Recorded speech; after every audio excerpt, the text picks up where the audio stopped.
لیلا تو میں ہوں انسا انور اور آپ دیکھ میں ہوں بختیار عبداللہ. میں ہوں افسالیہ اشرف. میں ہوں آپ کے پروگرام کھلے آپ کا میزبان محمد اشرف مغل.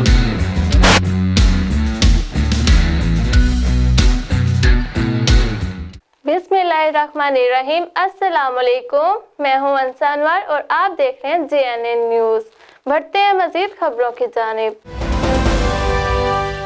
دارالایمان رحیمیہ خان میں بیوٹیشین کلاس کا افتتاح کر دیا گیا. افتتاح ڈپٹی کمشنر علی شہزاد نے کیا.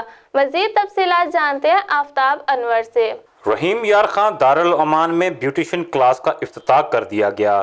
ڈپٹی کمشنر رحیم یار خان علی شہزاد نے افتتاحی تقریب سے خطاب کرتے ہوئے کہا کہ معاشرتی سختیوں کا مقابلہ کرنے کے لیے خواتین کو معاشی طور پر مستحکم کرنا ہوگا. خود مختار خاتون ہر قسم کی مسائل کا مقابلہ کر سکتی ہے اور حکومت بھی ترجیحی بنیادوں پر خواتین کو روزگار کے مواقع فراہم کرنے کے لیے عملی اقدامات اٹھا رہی ہے. انہوں نے مزید کہا کہ دارالایمان میں مقیم خواتین کو باہنر بنانے کے لیے دارالایمان انتظامیہ کی جانب سے مختلف فنی تربیت کے کورسز کا انعقاد قابل تحسین ہے، جس پر سپرنٹینڈنٹ دارالایمان کی کاوشیں قابل تعریف ہیں. انہوں نے کہا کہ دارالایمان میں مقیم مسائل میں گھریلو خواتین کو فنی تربیت فراہم کر کے اس قابل بنانے کی کوشش کی جاتی ہے کہ وہ یہاں سے جانے کے بعد خود کفیل انداز میں اپنی زندگی بسر کر سکیں. انہوں نے خواتین سے مسائل دریافت کیے اور دارالایمان انتظامیہ کو ہدایت کی کہ کورونا کے بعد حفاظتی SOPs پر عمل درآمد کو ہر صورت محلول سے خاطر رکھا جائے. سپرنٹینڈنٹ دارالایمان زوبیہ مدثر نے بریفنگ دیتے ہوئے بتایا کہ مختلف فلاحی تنظیموں کو تعاون سے دارالایمان میں مقیم خواتین کو سلائی کڑھائی بیوٹیشین سمیت دیگر کورسز کرائے جا رہے ہیں، جبکہ خواتین اور بچوں کی تعلیم و تربیت کا بھی خصوصی انتظام کیا گیا ہے.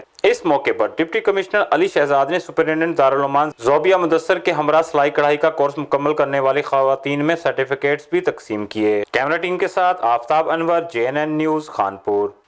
بہت شکریہ آفتاب انور. تفصیلات سے آگاہ کرنے کے لیے مزید خبروں کے لیے دیکھتے رہیں JNN news. You watching JNN News Network. For more news, subscribe Our channel press the bell icon and don't forget the comments. Thank you.